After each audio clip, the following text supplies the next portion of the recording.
why don't you describe the Outer Continental Shelf Governors Coalition a little bit, and the tasks that you see before the coalition, and what accomplishments have happened so far? I'd rather talk about Mary Mahoney's last night. I said that because I wanted to start out by saying thanks to our host, Governor Bryant, and the Southern States Energy Board, because I do feel like I'm quite honored to be here as our farthest north state, and I appreciate the hospitality that I've been shown, as well as my staff, and I want to thank Governor Bryant for that as well. And the OCS Governors Coalition really came about a couple years back when governors started talking about the issues that we're facing with particularly federal waters, because that's our shared interest here. The states, we get to decide how we utilize our state waters, but the federal waters, we share a lot of things in common, and started to realize that we were being picked off one by one by a federal government that had that bigger picture, but we really didn't, because we were operating independently. So as you said, we have 8 states that came together, the mid-Atlantic states of Virginia, North Carolina, South Carolina, and then Gulf states like Alabama, Mississippi, Louisiana, Texas, and Alaska. And really coalesced around 4 policy areas that we could agree on. One was that we wanted to see some predictability and certainty in the leasing process from the federal government. We wanted to see a consistent, 5-year planning process and leasing process, something that's, at least in my state, and I know in several others, have been put on hold for quite a while. We wanted to see some predictability and certainty in permitting, so that companies knew what the rules are, could count on those rules being applied consistently. Thirdly, we wanted a fair share of revenue sharing. Alaska doesn't enjoy revenue sharing like the Gulf states, and we want to make sure that all the states share equitably from those federal offshore revenues to make up for our local and community impacts. And then finally, we think the federal government ought to know, and the states ought to know, what resources are available offshore in those federal waters. And so we supported further efforts at seismic work and mapping of those resources, so Americans know what resources they own beneath those surfaces. So where Congress and the President are having trouble kind of agreeing and coalescing around policy interests, we've got governors who are coalescing around those interests and giving voice to those concerns from our own states. So that's a little bit of why we came together, what we came together around, and how we move now. Great. Governor Bryant, yesterday you talked quite a bit about the Mississippi Energy Roadmap and all the different elements of that. But of course, one of that is dealing with efficiency in permitting and enhancing communication with the regulators. And so I'm just wondered what some of your thoughts are particularly about offshore. Governor Parnell is absolutely right. Talking about federal waters, as we know how difficult it is now for the federal government to be able to work with the states. Now, perhaps that's not in every case, but with our state, particularly in Mississippi, we see a more centralized federal government. The federal government wants to become involved in so much of our health care, education, and energy. So in federal waters, as Governor Parnell said, what the states of the Outer Continental Shelf are asking for is some parity and a voice. As we can talk to the federal government, we have a wonderful representative that we met with yesterday that paid his own way here, and so we'll be able to reach through our federal delegation as well and to our representative to the federal government here with the Southern States Energy Board. What we've tried to do is reach out to our congressmen, reach out to our United States senators, and ask for their help in beginning that dialogue. Where is this administration at on federal waters and seeking resources that are there? How can we identify them? How can we go about claiming them? How can we share in the revenue of that? These are not difficult questions. This is not something that governors should not be allowed to ask and should not be involved in. So one of the things that we're trying to do is, through the Southern States Energy Board, reach out to our federal delegations, encourage each member, state members to do the same thing.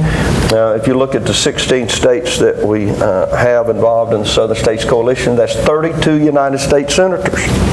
Now, I take 32 United States senators to get a lot of things done, and that's a bipartisan group as well. Senator Landrieu comes to mind in Louisiana that's been working in the federal areas. Again, these are federal waters in which we hope to be able to share into the revenue and create jobs. Mississippians for decades have been working offshore. Kids would just say, "My dad works offshore," and you knew what they meant.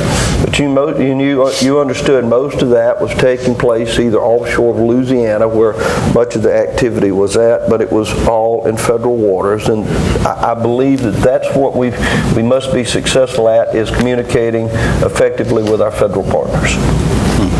Great. And Governor McCrory, I note that in the last legislative session, North Carolina passed SB 76, the Domestic Energy Jobs Act. Can you talk a little bit about what the components of that, and particularly related to offshore development? Well, like the other governors, we have several parties that we've got to start coordinating with. One is the federal government, which we're going to talk about now and later, have already been talked about. We've got to figure out what is our agreement with the federal government and how do we get the current president off the fence on this issue. The other people we've got to coordinate are with my neighboring states, and I'm working very closely with Governor McDonnell and Nikki Haley in figuring out, because we've got to work as a team off the Atlantic coast and in the areas where we think there's some great potential for oil and gas exploration, and ensure that we're working in a coordinated effort, not just in the exploration, but also in the lobbying in D.C. and where we how we shape those agreements. In fact, we've already written a joint letter to the president showing that we're one team. We weren't before because my predecessor was not interested in this issue, so we kind of had North Carolina in the middle as a gap, and then South Carolina and Virginia as the two ends. So there wasn't a coordinated team effort along the coast, and now there is. We want to keep it that way in Virginia, and we may have a challenge there coming up. But also internal to the state. We have to make sure that we have our policies clearly defined on what our environmental policies would be, what our regulatory policies would be, and also what our revenue policies would be. In fact, I have two distinguished state senators here, one just left, who really helped sponsor some Senate bill which would distinguish how much the money goes toward education, how much of the money that we get would go toward the general fund, how much would go for transportation, how much would go for travel and tourism, how much would go to help replenishing the beaches, because you have to care about the travel and tourism industry, which is huge in North Carolina, all the way from Nags Head down to Wilmington. So what Senate bill did was clarify exactly where the revenue would be spent, and also clarified some of the regulatory aspects of it. So we have to have our internal house in order to sell this also to the rest of the state. And I think the third is we've got to work now with the industry, both the travel and tourism industry and also the oil and gas industry, to ensure that we have the right infrastructure in place, from roads to even helicopter platforms to lodging for the workers. And so we have to start preparing what infrastructure will be needed in order to support this industry in the future. So my DOT secretary and my DENR secretary, John Scavala, who is in the audience, are going to have to incorporate an infrastructure plan to go along with the long-term plan for offshore drilling. So we're making that progress, but we want to move a little quicker than the federal administration wants to move. We have the support in the North Carolina legislature. Now we've got to get support from D.C. Well, I note that the Gulf produces lots of energy already. Is there any energy in Alaska? Why don't you tell this audience a little bit about Alaska? Only about 11% of our nation's production. Was once 25%. We've got just vast reserves of oil and gas on the North Slope, and just to put that into little perspective, the vastness of the space is undergirded by the vastness of the resources. And so, if you take a picture of Alaska and you kind of make it like your hand, and you've got the Aleutian Islands coming out here, and Alaska looks like this, and if you lay it on its side. If you lay it on its side on the eastern seaboard, it reaches from Canada to Georgia. and this whole area is rich with oil and gas. And the state owns the subsurface on the land and 3 miles offshore, and then of course the federal government goes beyond that. But this last year, oil and gas are such a big part of our economy that we took steps to make us more competitive globally. We saw Texas and North Dakota increasing their production, and our production continued to decline. Investment continued to go to other states, and it was because our oil tax regime was not competitive at these higher prices, higher oil prices. So we reduced the state's take at the higher oil prices and took a little more at the lower oil prices, and we have just seen an explosion of new activity on the North Slope of Alaska. What does that mean? That means jobs for Americans. It means jobs for Alaskans.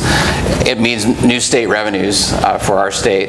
It means greater national security and greater growth for our economy.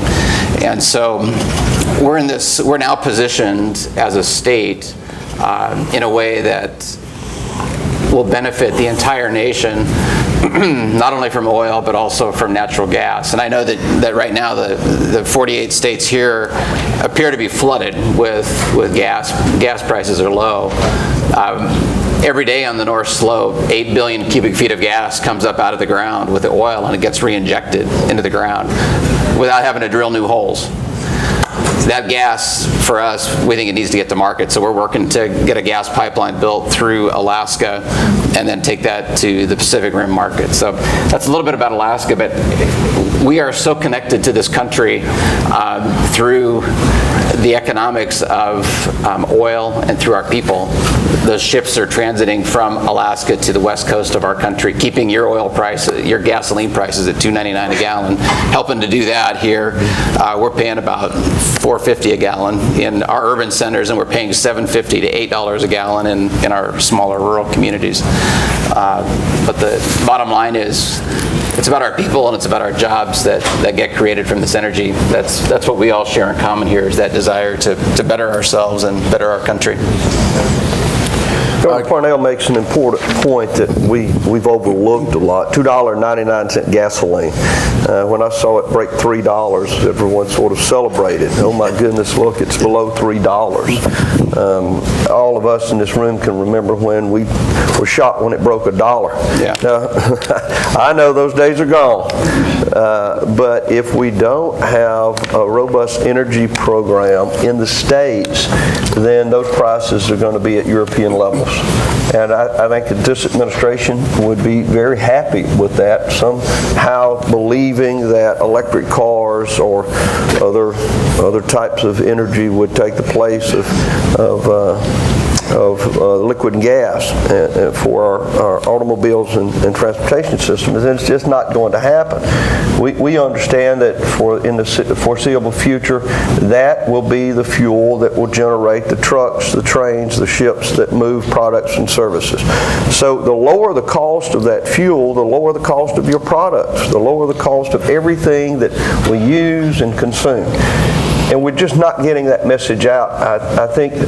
I fear sometimes that the public is not making that connection with supply and demand. The more of it we're able to generate, the lower the cost will be. Now I know it's complex because the lower the cost is, people say, well, I'm not drilling if it goes below a certain amount. But supply and demand, last time I checked, still worked. And if I can help in any way, particularly through resources in federal waters of helping keep fuel costs low, energy costs low, we can help the consumer. There's still guys out there that are young and raising their families and trying to make their way, and $3.70 gasoline affects their lifestyle. They have to make choices.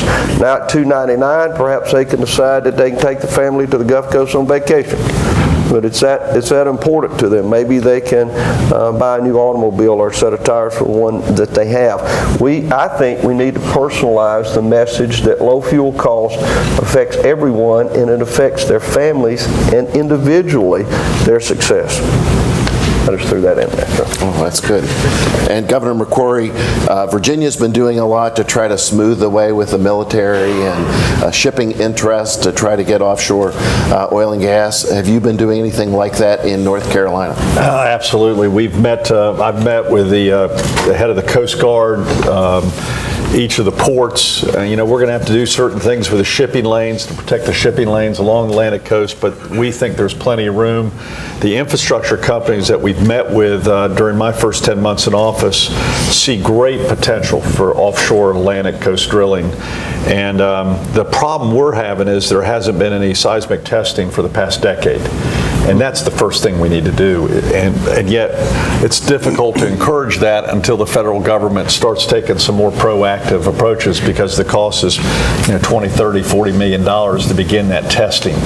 But we've got to do that testing. But the feedback that we're getting from the major players, many who are here this weekend, are saying we think it's there.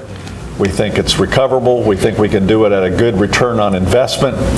And we think North Carolina, along with Virginia and South Carolina, have the necessary ports to help bring it in then, and the infrastructure to build it, which would be very helpful. We have a Wilmington and Morehead City ports, so we're getting nothing but positive feedback. We've just got to get that initial new testing done, because it hasn't been done in over a decade at this point in time. So if I can follow on to what Governor McCrory said, this kind of illustrates the compatibility of our interests as states, the need for seismic testing. So in Alaska, we have three primary federal areas: the Arctic OCS, something called the NPRA, the National Petroleum Reserve, and then ANWR. And ANWR is in the northeast corner of the state. It's about 17 million acres, but about 1.5 million acres is theoretically and legally available for exploration. But no exploration has occurred there for decades at this point. The state of Alaska has offered to pay $50 million for a seismic program in a small swath of ANWR. We made that offer to the Department of Interior because we think Americans deserve to know what resources that belong to us as Americans, what resources are there. We've been declined. They won't even take our $50 million to understand what the resources are beneath the surface of the land. So we share with North Carolina and other states this desire to know what resources are there. And the dilemma we have from a political perspective, we don't want to overpromise. We are very, very bullish on offshore opportunities, but then again, I don't want to make a promise that, boy, we're going to automatically, because estimates are we could get at least $100 million of new revenue, create 17,000 to 20,000 new jobs. But we've got to get the data, and we've got to get the capital investment and plan out there to begin. And that's why we're all putting a lot of pressure on the White House. I'll tell you a quick story. We were all at the White House. I think most of us were in the room when it was right during sequestration beginning, and it was pretty tense between the governors and the president at the time, and we were in the East Wing and had a bunch of troublemakers sitting at my table as well. Yeah. You were sitting by yourself. And I was talking to Governor McDonald and Nikki Haley, and I said, which one of us are going to ask about offshore? And McDonald said, "You're the only one he'll ask, because they know us, and he doesn't know you." So I said, "All right, I'll raise my hand." And Bob McDonald is just a great guy. He's just a great governor. He said, "Well, Governor, when you ask a question to the president, compliment him first. Compliment him, and then ask your question." So I said, "Oh, that's a great idea." So I raised my hand, and he said, "Yes, sir," and I could tell he didn't know who I was. He recognized me. I was brand new at the time as governor. And he was very courteous, and I said, "Governor, Mr. President, I just want to compliment you on the incredible job you did with the BP oil spill, and working with the Gulf Coast and helping with the private sector and with the governors and getting that cleaned up, and instituting new processes and procedures to make sure it doesn't happen. And again, I just want to compliment you on a great job that you've done." And they did a good job in communicating. You got to give them credit, and I really do. And he said, "Thank you." And I said, now we need to take the next step, Mr. President. We need to unleash the resources off the coast of Virginia, South Carolina, and North Carolina. And he did a pivot real quick. He started talking about how much more drilling they've done under his administration than others, and he just went straight to the talking points and then referred it to his energy secretary in the audience, who just said, we're studying the issue. And so we did not get a direct response, and we've had no movement at all since that point in time. So all of us in this room have got to put more political pressure. And this is not a partisan issue. This is an energy issue and jobs issue. We have got to put more pressure on the administration, how the executive branch to start moving on this, Department of Energy and others, to get off. And since they did release Virginia at one time, it was only after the BP spill that they unreleased that. But the movement needs to occur now, and I think the only way it's going to happen is if we speak as one voice, and I appreciate these two governors in helping in that process. Well, speaking of, please go ahead. I'm just going to say another thing we need to do is to work with the industry to make sure that we can show the technological advances for safety in drilling in federal waters. Now, you say that, but look, we live through it here. Those were difficult times during the Deepwater Horizon, and so it is so easy to refer back to that and say, well, if we expand, we're going to have more of that. And of course, we also live with a moratorium as rigs and jobs left this area within federal waters. Now, I was in Brazil a month ago, and I saw a lot of those rigs. They're in Brazil, and they're working there. They have one of the largest offshore oil reserves in the world, larger than Saudi Arabia. And I don't think their president is shy about permitting. I'm not even sure they're, well, I better be careful here. I'm not sure what their permit process is, but I can assure you, I would say in all confidence, it is not as determined as ours is. It is not as strict. It is not, the guidelines are probably not as stringent as they are in federal waters in the United States. So other countries are not going to stop and say, well, if Barack Obama doesn't want to permit federal waters in the United States, maybe we shouldn't either. I want to also add that I want to compliment BP and BP. I mean, I just drove down this coast. It's the first time I've been here. What a beautiful, beautiful place. And to see the empty lots and just imagine a 30-foot surge. I just can't imagine what the people and the leadership went through. And I want to compliment you for your incredible, this state's not talked enough about. Everyone talks about other states. You did a fantastic job. And just imagine a 30-foot surge. But, to see the cooperation and the recovery between the private sector oil company and the state and the federal government shows, look what can happen right here. And we need to remind people that we have a beautiful white beach here right now. And recovery has been made. But it's a fine line to not insist or not infer as if you'd like it or it could happen again. Right. I mean, we want to make sure that we don't say, well, we took care of that. We want to make sure that we have the technology to say that will never happen again. And it was a wake-up call. And now we've seen technology. We all went to the Houston technical show there and saw the new incredible platforms and safety measures that have been taking place. And so we've got to educate the public on this. Our education with the public can never stop because there are going to be a lot of scare tactics with NIMBY and other issues. So that's another major challenge we have is with the general public.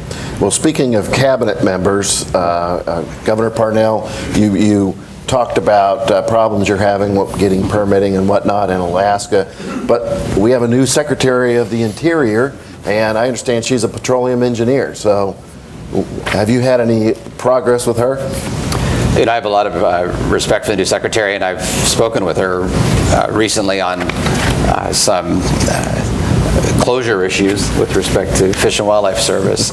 And half of your state, I think, is closed, isn't it? Well, she's actually the greatest land manager of the state.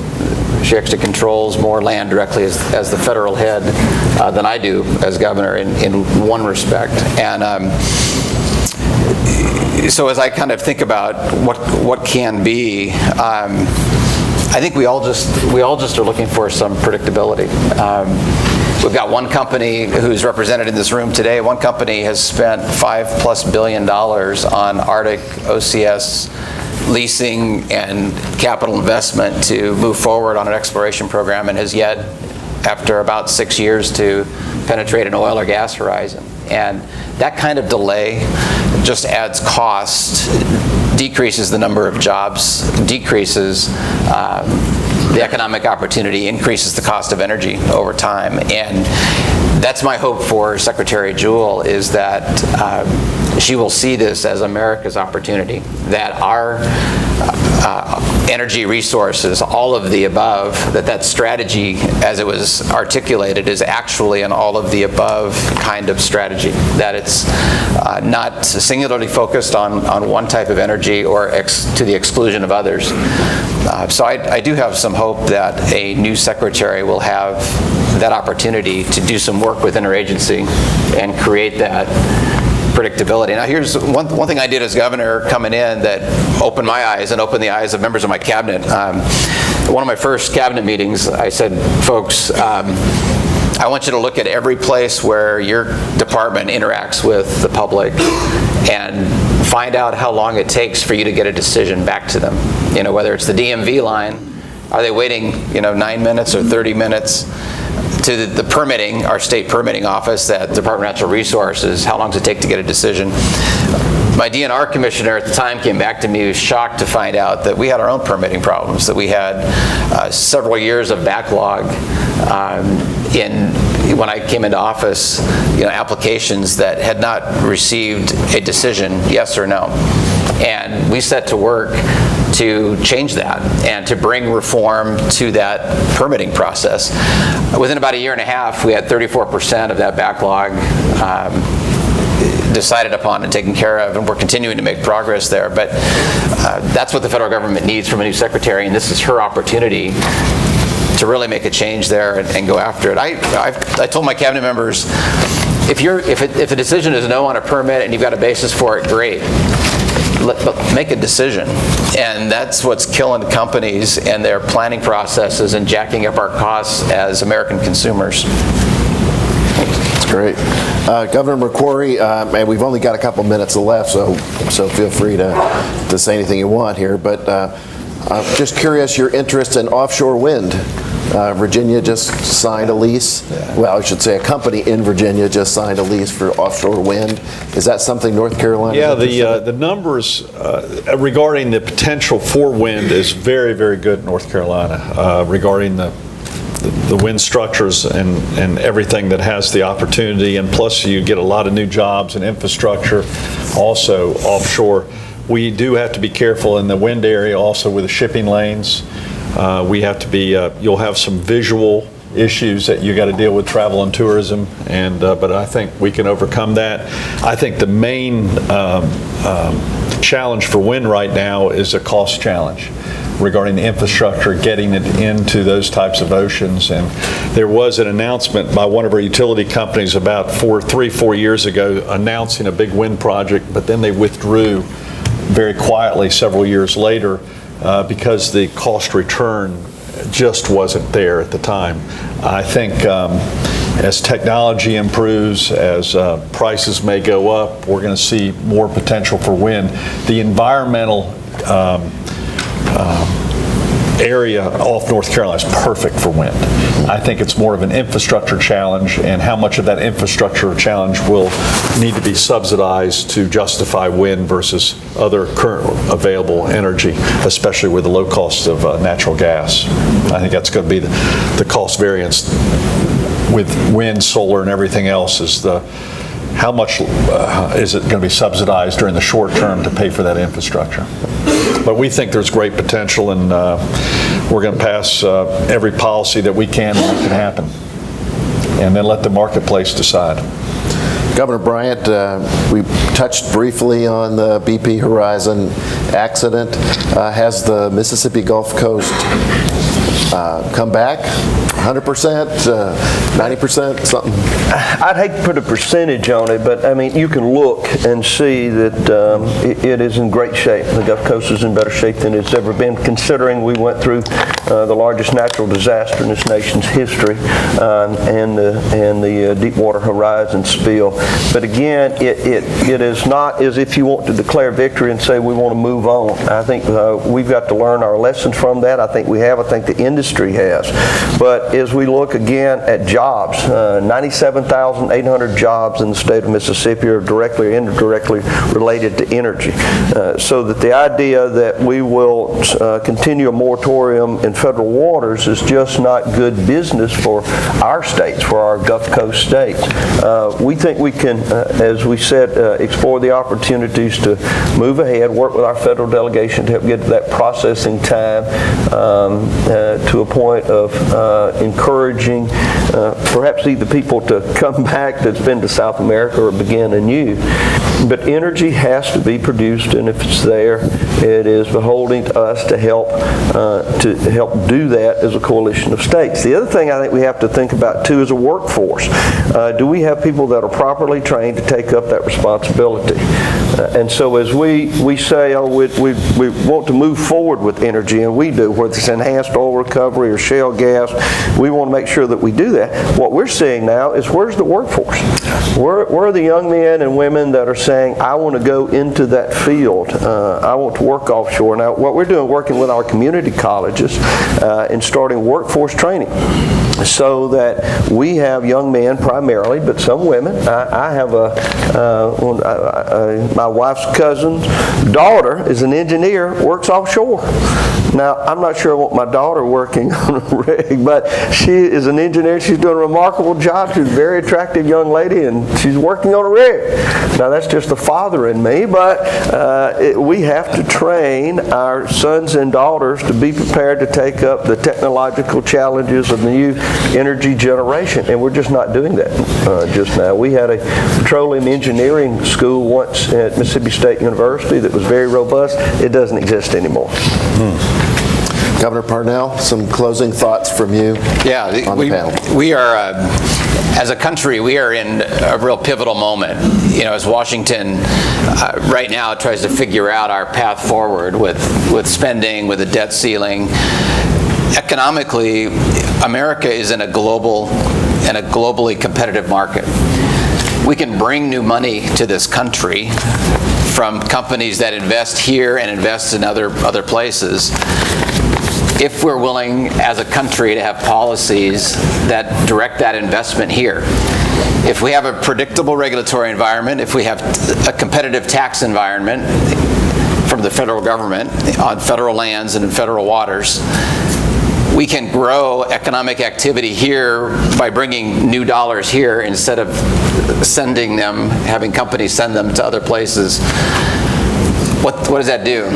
It grows federal revenues.